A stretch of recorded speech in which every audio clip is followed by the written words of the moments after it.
नमस्ते।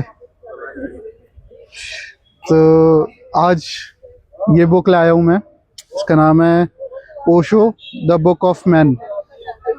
और मतलब ये किताब मुझे लगता है कि जितने भी लड़के हैं उनको एक बार तो पढ़नी चाहिए, क्योंकि एज अ लड़के हम सोचते हैं कि शायद हमें कोई नहीं समझ सकता, या फिर एक बार तो थॉट आता है कि भाई मेरे अंदर जो चल रहा है ना वो मैं किसी को एक्सप्लेन नहीं कर सकता।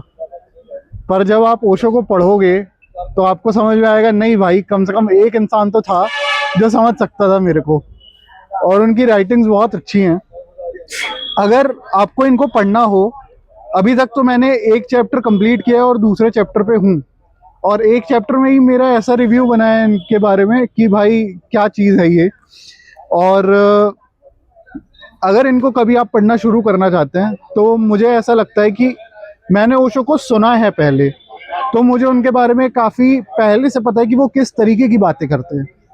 तो एक बार आप ओशो को सुनना और उसके बाद ओशो को पढ़ने की कोशिश करना। इनकी एक और ऐसी बुक है द बुक फॉर वुमेन, तो वो भी पढ़ के देखिएगा। वो लड़के भी पढ़े लड़कियां भी पढ़े, पर ये लड़कों को तो मस्ट रीड लगती है मुझे, क्योंकि इसका फर्स्ट चैप्टर है जो द एडम करके, वो बहुत बढ़िया है।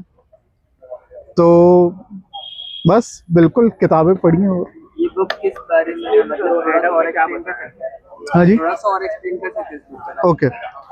तो इसमें एडम वाले चैप्टर में ये बताया है कि सोसाइटी कैसे आपको चाहती है कि आप फॉलोअर बन जाओ किसी चीज़ के। आप जैसे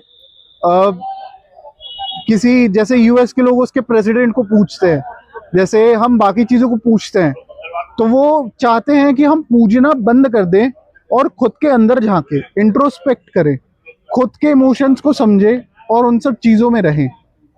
और इन सारी चीज़ों से जो तुम्हारे अंदर का डिवाइड है वो ख़त्म हो। डिवाइड किस तरीके का होता है, जैसे कि आप दुखी हो तो आपको बुरा लगता है कि मैं दुखी हूँ, जबकि उसमें बुरा लगने वाला कुछ नहीं होता है। दुख एक नेचुरल प्रोसेस है जो सबकी लाइफ में आता है। तो दुखी होना कोई गलत चीज़ नहीं होती, पर हम दुखी होने को हम पेनफुल हम समझ लेते हैं और हम वो हो जाते हैं। हमें गुस्सा आता है तो हम सोचते हैं कि मुझे गुस्सा क्यों आया। अरे भाई इंसान हो, तुम्हारे अंदर 10 तरीके के इमोशंस होंगे, गुस्सा भी आएगा। तो वो बोलते हैं कि ये जो आपके रियलिटी और एक्सपेक्टेशन है ना, ये अलग अलग जाते हैं। तो आप अपने एक्सपेक्टेशंस को थोड़ा कम करो और रियलिटी से मिलो कि भाई आप इंसान हो, आपके साथ ये सारी चीज़ें होंगी, ये सब होने वाला है आपके साथ। तो बस अभी तक मैंने इतना पढ़ा है और आगे पढ़ेंगे।